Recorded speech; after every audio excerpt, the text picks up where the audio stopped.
Hello viewers, মিষ্টি ক্লাম্পে আরেকটি নতুন পর্বে আপনাদের সবাইকে স্বাগত জানাই।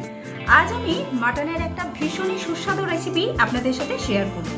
আমার আজকের রেসিপি লাহোরি মাটন। খুব কম উপকরণ দিয়ে বাড়িতে কিভাবে এই সুস্বাদু রেসিপিটা বানাতে পারবেন আজকের ভিডিওতে আমি সেটাই আপনাদের সাথে শেয়ার করতে চলেছি। ভিডিও ভালো লাগলে লাইক, শেয়ার আর কমেন্ট করতে ভুলবেন না। আর হ্যাঁ, এখনও যদি আমার চ্যানেলটি সাবস্ক্রাইব করে না থাকেন তো প্লিজ বন্ধুরা আমার চ্যানেলটি সাবস্ক্রাইব করে আমার পাশে থাকবেন। আসুন দেখে নিই আমার আজকের recipe Lahori mutton. Lahori mutton বানাবার জন্য প্রথমে একটা মশলা তৈরি করে নেব। এখানে আমি নিয়েছি একটা বড় সাইজের টমেটো আর একটা মিডিয়াম সাইজের টমেটো। টমেটোর উপরের দিকটা এরকমভাবে ছুরির সাহায্যে একটু করে কেটে দিয়েছি। এখানে আমি বেশ কিছুটা পরিমাণ জল গরম হতে বসিয়ে দিয়েছি।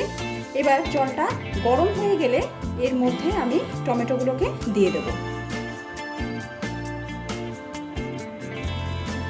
জল ফুটতে শুরু করেছে। এইভাবে 4 থেকে 5 মিনিট আমি টমেটোগুলোকে সেদ্ধ করে নেব, যাতে খুব সহজেই টমেটোর খোসাটাকে ছাড়িয়ে নেওয়া যায়। 5 মিনিট হয়ে গেছে। এবার আমি টমেটোগুলোকে তুলে নেব। টমেটোগুলোকে তোলার পরে ঠান্ডা করে এর উপরের যে স্কিনটা হয় সেটাকে আলাদা করে নেব। দেখুন টমেটো থেকে টমেটোর খোসাটা কত সুন্দরভাবে ছাড়ানো হয়ে গেছে। এবার আমি একটা মশলার পেস্ট তৈরি করে নেব। এখানে একটা মিক্সিং জার নিয়ে নিয়েছি, তার মধ্যে প্রথমে আমি টমেটো দুটোকে দিয়ে দিলাম। এবার কিছু গোটা মশলা আমি এর মধ্যে অ্যাড করে দেব। এখানে নিয়েছি 1 টিস্পুন গোটা জিরে, 4টে গোটা শুকনো লঙ্কা, নিয়েছি হাফ টিস্পুনের মতো গোটা গোলমরিচ আর 2টো কাঁচা লঙ্কা। এই সমস্ত কিছু আমি এর মধ্যে দিয়ে দিচ্ছি।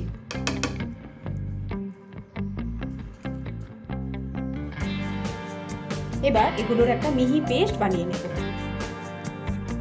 এবার রান্নাটা করার জন্য আমি গ্যাসের উপর কড়া বসিয়ে দিয়েছি। কড়ার মধ্যে আমি দিয়ে দিচ্ছি বেরেস্তা ভাজা তেল।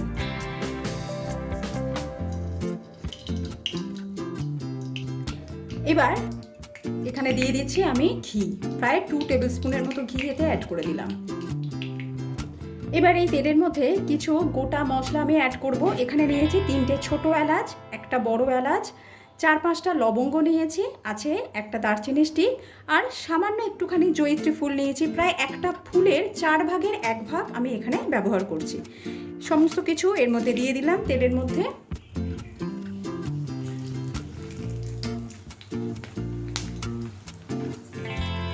গোটা মশলা থেকে খুব সুন্দর গন্ধ বেরোতে শুরু করেছে। এবার আমি এর মধ্যে মাটন অ্যাড করে দেবো। এখানে আমি নিয়েছি 750 মাটন। মাটনের পিসগুলো মিডিয়াম সাইজের পিস করে কেটে নেওয়া আছে। আর মাটনটা আপনারা দেখে বুঝতেই পারছেন চর্বি আর মাংসের লেয়ার আছে। আপনাদের দেখিয়ে দিই, ঠিক এরকম সুন্দর মাটনের পিসগুলো। এবার এই মাটনটা আমি তেলের মধ্যে দিয়ে দিচ্ছি।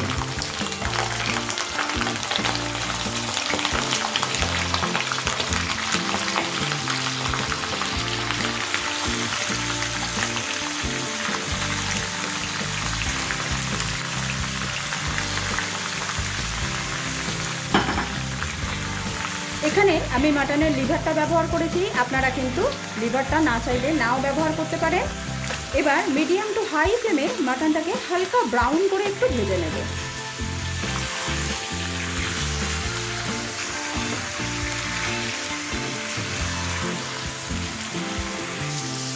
মাংসের গায়ে হালকা ব্রাউন কালার ধরতে শুরু করেছে। এই সময় এর মধ্যে আমি আদা রসুনের পেস্ট অ্যাড করে দেবো। এখানে আমি 1.5 টিস্পুন রসুন পেস্ট অ্যাড করে দিলাম। দিয়ে দিচ্ছি আদা পেস্ট 1.5 টিস্পুন। এবার এর মধ্যে প্রথমে যে টমেটো সেদ্ধ, লঙ্কা, গোলমরিচ দিয়ে যে মশলাটা তৈরি করেছিলাম সেই মশলাটা এর মধ্যে দিয়ে দিচ্ছি। দিয়ে দিচ্ছি হাফ টিস্পুন হলুদ, অ্যাড করে দিচ্ছি 1 টিস্পুন ধনের গুঁড়ো, করে দেবো Kashmiri red chilli powder 1.5 teaspoon. 1 teaspoon দিলাম আর হাফ টিস্পুন অ্যাড করে দিচ্ছি। এবার আমি অ্যাড করে দিচ্ছি পরিমাণ মতো নুন।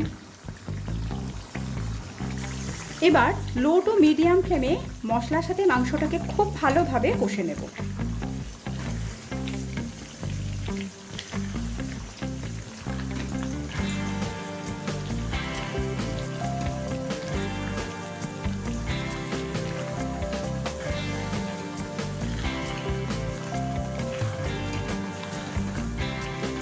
এই কষার কাজটা অবশ্যই একটু সময় নিয়ে করতে হবে আমাদের।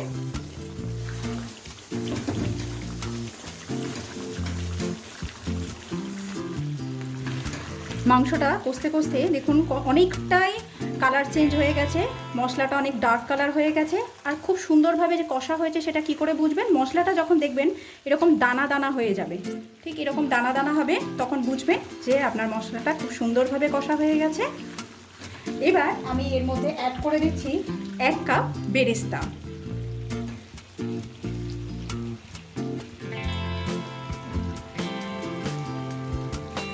বেরেস্তা দেবার পর আবারও মশলার সাথে বেরেস্তাটা একবার একটু নাড়াচাড়া করে নিচ্ছি।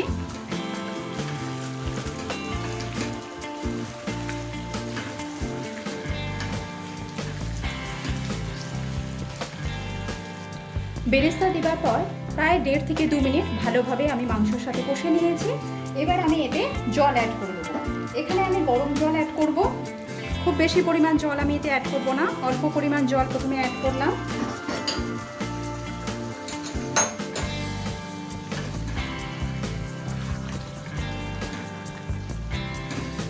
ভালোভাবে মিশিয়ে নেবার পর এটাকে আমি কভার করে দেব।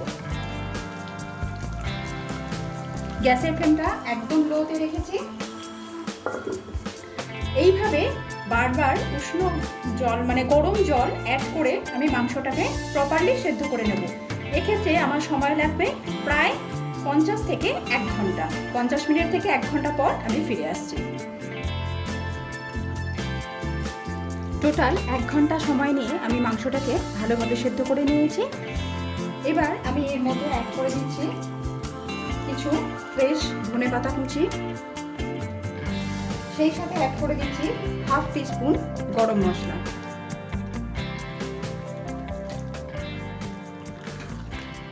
একবার ভালোভাবে মিশিয়ে নেব।